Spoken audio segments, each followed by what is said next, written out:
Do you want to learn how to make this? That's right, in today's video, we are going to be making a scrollable carousel live stream schedule. It's going to be really clean, really cool. With that said, let's jump on into it, all right? All right, first thing we're gonna do is we're gonna go ahead and open up canva.com. If you don't have an account, go ahead and create an account. For this, you may need a Canva Pro account. So go ahead to the description down below and get the 30-day free trial that I have. Jump right into creating this super clean carousel Twitch stream schedule. I really figured out a better name, but we'll just go with that. All right, so now that you're on your homepage, first thing we're gonna do is we're gonna hit create, and we're gonna go down here to a custom size. Now, we need to figure out what size we need this to be. So figure out how many days you stream. And so for me, I want to stream, I can't say that I do, but I want to stream 3 days a week. So I'm actually gonna have 4 slides because your first slide is going to be your name and stream schedule, those words, and then all the rest will be the actual days. So I'm gonna have 4. And so I know that each carousel post will be 1080 in size. So I need 4 times 1080. So I'm just gonna type 4 times 1080, enter, puts me at 4320 as my width. So the width is 4320. And now I know that an Instagram post height is 1350. If you forget those numbers, you can always look up something like post size. And then Google will give it to you right there. So it's 1080 by 1350. All I did is multiply that 1080 by the number of slides I need in my carousel. So for me, it was 4 because I stream 3 days a week. If you stream 5 days a week, then you need 6. So 6 times 1080. Right. So now that we have that little bit of information, mine is going to be 4320 by 1350. Yours will be whatever you need it to be. Okay, I'm going to go ahead and create new design. Even though this is one large area, I have my divisions in there so that I know where each page is going to kind of end. So I'm just going to go into elements and just going to go right here to shapes, and I'm going to click a square, and I'll go ahead and size it the way I need. I'm going to bring it to the top left corner. I'm going to drag it down, which will put my height at 1350. If you see the W and the H there, and then I want to drag over until my W says 1080. That is exactly 1080 by 1350. Now I don't really want it to be blue. I just want this to be transparent, and I will go ahead and give it just a stroke like this, just so I can see it. Then I'm going to hold down Alt and drag this over until it clicks, drag this over until it clicks, and then I'll go and put one more just so that I know it is the correct size. Perfect. And then I'm going to group these together. Now I could work over the top of these, but I want to be able to edit the background and things like that. So I'm actually just going to click, and I'm going to click and grab the group and drag it down something like this, just so I can see it. For me, it is just a reference to what I want everything to be. Let's go ahead and get started. The first thing, on my particular design, I want to use my brand colors, which are black typically is the background. And actually right here is my brand color that I've already set up in my brand kit. If you don't know how to set up a brand kit, I believe I have a video on this channel. If you can't find it, leave me a comment down below and I will remake it, because I believe there have been some updates. So I'm going to use my brand kit here, and I'm going to set the background as black, which means I need to come through here and change these colors to like maybe a white. There we go. Now I can see it. So now that my background is black, I want to go ahead and start designing. And so the first thing I want to do is, in a few other designs, I've used, a big circle like this and kind of sized it up like this. And I really want to make sure the circle comes over into the next image at least a little bit. I'll do a circle like that, and then I'll actually add my brand gradient to it. So I click right here and click the color editor. I can choose my gradient just like that. And what I mean is I want to make sure that it comes over. See how it's coming over into this slide a little bit? I want there to be a little bit overlap from one slide to the next. That's what makes this feel so cohesive when people are sliding through it. So I'm going to drag this back down. Now that I have that there, I actually want to go and make my bottom bar. So the bottom bar really is just for information. It's going to have the stream times, and the first slide is actually going to have like my Twitch channel link on it. And so I'm going to drag it probably about the same height as this, and I'm going to drag this over just like this. I actually don't want this to be this color. I want this to be my gradient again, going from blue to purple. Again, if you already have your gradient stuff set up, it makes it a lot easier. I'm going to position to back. So now we'll go and start designing this first slide. So for this first slide, I want to have my logo, and I'll have it in white because it's going to be a lot clearer and easier to see. So I'm just going to hold down Alt and drag to the middle until it gets to a size I like. I think that Let's make it a little large still. Like that, I think looks pretty good. And then I'm gonna go and hit under my brand kit, I'm gonna hit font and I'm gonna hit title, just like that. I'm gonna drag this over. I'm gonna size this up just a little bit. That is actually a bit too big. There we go. So now I'll type schedule and I want it to be all caps. We'll set it to like 100. There we go, something like that. And then from here, I'm gonna go into my letter spacing. I'm gonna add just a little bit of kerning to it, where it's put some space between those letters to make them feel very premium, right?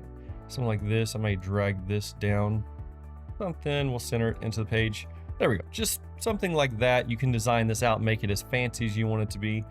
This is gonna be what tells people, hey, this is your schedule, right? So then I'm gonna go and drag this down here. It's way too big, so I'm gonna drop it down to like a 40, like that. And I wanna go and put my channel in here, twitch.tv/Dr. Heels. And then I'll center it into this bottom, just like that. So the first slide is done. That one was pretty simple. Now for the rest, we wanna go over here into elements, and we want to back out and we want to make sure we're seeing all the categories. I'm going to go right here into frames and I'm just going to click this basic square and drag it to the top left. I want to make sure I align it. I'll bring it down here actually, make sure I align it with that line right there. I'm going to drag it up here and align it with this line like that. And then I can drag it straight up and we'll do something like that. Okay, I'm actually going to, now that I have this to the right size, I'm going to copy this over. I'm just alt drag and then alt drag. And so now this is where I'm going to put the 3 different categories, whatever I'm going to be streaming. And I want to make sure that they're overlapping each other.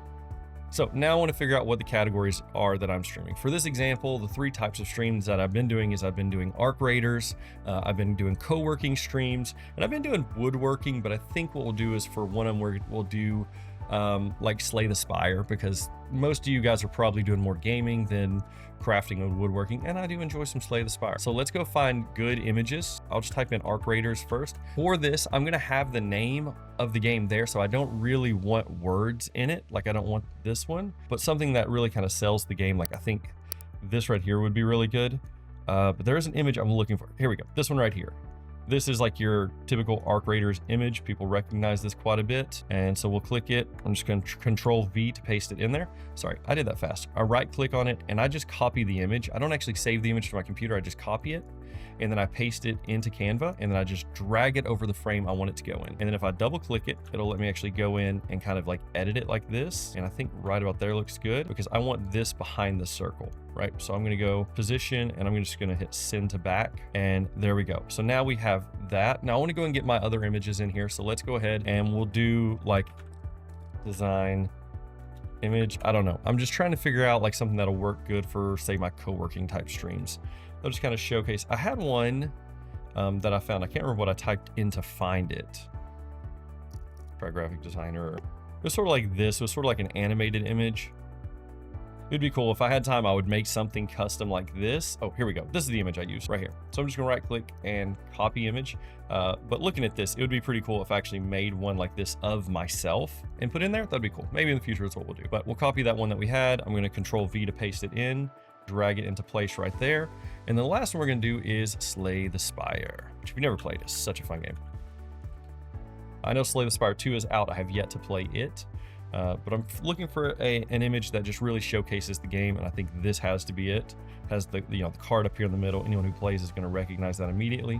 So I'm going to copy image, Control V, and then paste it in there, just like that. What I want to do first is I want to add like a gradient between these images. One, I want to hide that hard cut, but also I want a darker background that I can put my text on top of to make it a little bit more readable. And so I'm just going to go here under elements. I'm going to make sure I'm not in any kind of category. I'm just going to back all the way out, and then I'm going to type in gradient. And under graphics, you're going to see there are a lot. And the cool thing about these gradients, as you can see, is they go to transparent. And so if I want to set it here, you can see it kind of darkens and goes to transparent. Now, that one doesn't quite do what I want it to because I don't want a hard line on the bottom. I want one that is actually kind of fuzzy, sort of like this one on both sides. I think that one's a little better. Yes. Okay, we'll go with that one. Oh, and you see what I just did there? I accidentally put it in my frame. And so what I'm going to do is I want to drag this over, and you see how it wants to put it in the frame. If I hold down the control key, it doesn't put it in any frame. So I'm moving that out of my way for a second. So I can delete that. And I'm going to drag this back over, and I'm going to rotate it to about 90 degrees. So it's now vertical. Hold down control while I move this. I'm trying to place it.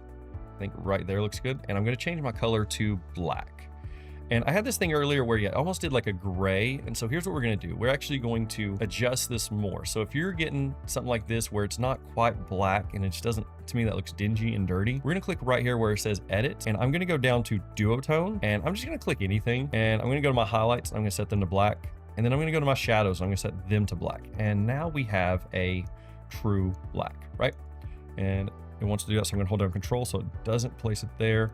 I'm going to drag it a little high, something like this. And then I'm going to go to position and I'm going to go to layers. And I want to make sure that it is behind this right here. Or actually I want to make sure just this is on the top. That's the easiest way to do that. Like that. And I'm going to bring this where I can still see it for now. There we go. Okay, so now I want to grab this and I'm just going to Alt and drag it over, holding down control as well. So I'm holding down Alt, Shift, and Control at this point, just like that. And then I actually want one more kind of on the edge here. This is personal preference though. Alt, Control, Shift again, dragging it over just so it kind of blurs that edge just a little bit. Okay. There we go. So now that we have that, we can go and start working with our text. And so I'm just going to, again, keep my text the same. I'm going to grab this text right here says schedule. I'm going to hold down Alt and I'm going to drag it here. And then I want to turn it like vertically like this to 90 degrees. Perfect. To me, this text actually looks really good. I'm going to drag it down like this. I'm going to bring it off the top just a little bit. And the reason I'm going to do that is because I'm actually going to shift my alignment to where it's aligned to that top side. So I'm going to click it until it aligns to the top side. So all my text will be going right there. So here I want to type in the name of the game, Arc Raiders. And then we actually may bring this down just a little bit. We're at 100 right now. Let's go down to 90. I think that looks good.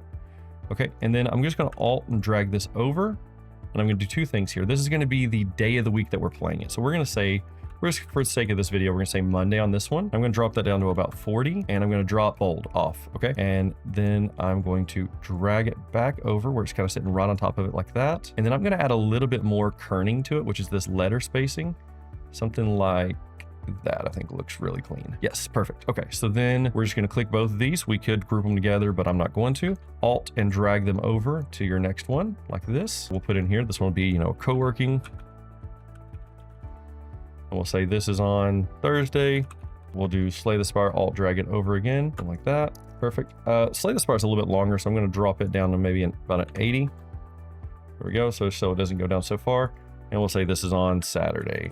This is not my actual schedule, so don't think it is, but this is what an ideal schedule would be. So now we just want to add the times. I like to add the times down here. So I'm just going to copy this over, Alt, drag this over like this, and we will go ahead and I'm going to press my arrow key just a couple times to drop it down like this. All right, now that I have that, we'll say this is, I'm streaming this from, 8 p.m. to 12 a.m., which is funny because my schedule actually is a little bit different than that. It's almost completely opposite of that typically. And we'll Alt drag this down. And then I'm going to go and put in here like parentheses, CST like this. And then I'm going to drop that down to maybe a size 20 and drop the bold off of it. And that looks a little small. So we'll come up just a little bit, maybe closer to 30. Fix our spacing just a little bit. I'm going to select both of them, try to center them there. And then I'm going to Alt drag this over to center it here, Alt drag it over to center it here, right? And then obviously we would go through and update these with whatever our actual times are. I'm going to go ahead and delete this grid. I no longer need that grid. I think where we're at looks pretty good. I don't like this little faint black line that I have right here. So I'm going to grab just my purple bar or my gradient bar like this and drag it where it covers it just a hair. I think I might have dragged it up a little too high. Something like that. Okay, I like the way that looks. So now we have our carousel post. And so you might be wondering, well, how do we split this into individual images? Because for an Instagram carousel post, you need the individual images. So there's actually an app for that. We're gonna go right here under apps and we're gonna just type in Splitter. And you may think it's Carousel Splitter. I have not used that one, so I cannot say if it works well or not, but I do know this one works extremely well. So we're just gonna go to Image Splitter. We can upload an image if we already have one, but for this, we have the page is what we wanna use our image. So we're gonna click or export a page for your design. We're gonna click Export Design. It's gonna give us our options to export. I'm just gonna go with JPEG. I'm gonna bump my quality up to 100%. The size is perfect at 4320 by 1350. And then I'm just gonna click Export and wait. There we go. So by default, yours may look something like this. It may have like 3 rows and 3 columns or something like that. For this, we just want to drop our number of rows to 0, and we want to drop our number of columns to 4. Now, if everything is evenly spaced, you're done. This is completely done. And so if it's not evenly spaced, you may want to come in here and adjust things a bit more, and then come back into this, re-export the page as the image, and then see if it works. But every time I've done it, it has worked. So we're just gonna click split image, and there we go. It has all of my images split. Oh, I missed one very important step, and I'm realizing it's not that important, but I like to add like arrows in here that go from one page to the next, just because I think it's cool when you see that continued movement. But I did forget that. So yeah, go ahead and add in some arrows. You know, we'll do it. It's fine. Delete that. Let's go to elements. You can type in arrow. There we go. I like to go under graphics. I like these arrows better. And so we want to add in something sort of like this. I will make it white. I will go to flip it horizontal, like this, and then we can go and grab a different kind of arrow for the next one. Let's grab this one. And there are so many different kinds of arrows on Canva, by the way. We'll grab this one here, and there we go. Right, you can play around with these, find some arrows, find some movement things that you like the look of. Now we'll start back over, and we'll go back under apps, image splitter, export design, quality 100%. Hit export, and then it'll actually go ahead and save the number of rows and columns. So I can just go ahead and hit split image, and there we go. See how we have the arrows, and the arrows kind of go into the next image. I just think that looks good when you're flipping through on your phone on the carousel. And so here's what we're gonna do to export these to make it real easy. We're gonna go ahead and hit, rather than just hitting plus sign, we're gonna hit this arrow right here. Instead of adding just another one of this exact size, we're gonna click it. We're gonna go to social media. We're gonna find Instagram post. We're gonna click on that, and now we have an Instagram post. So all we gotta do is with our first one, hit set background, hit plus sign. Second one, set background, add a page, set background, add a page, set background. Now, all we gotta do now is go to share, download, PNG, JPEG, whatever you want to download it as. I'll do PNG, and make sure just the pages of your carousel are selected. So I don't want page 1 because that was the big one where we built it out. But now we have page 2, 3, 4, and 5. And we're gonna go and hit done like this. We will hit download. So it will download as a zip file. We will go right here. We will extract all, hit extract. And then whenever I open this up, let's look at a few extra large icons. And there we go. So there are the 3 images that we'll have. Here are our images. And whenever we go to upload these to Instagram, we'll just upload all 3 of these images and set and click the button to turn it into a carousel post. You're done. And that's all it takes to make a really cool stream schedule that is set up fully for a Instagram carousel post. If you enjoyed this video, make sure you subscribe to this channel. Follow me over on Twitch. I do a lot of videos just like this live on stream. We answer Canva questions, we create things, we have a lot of fun. Make sure you join me over there. But I appreciate you, and I hope to see you in the next one.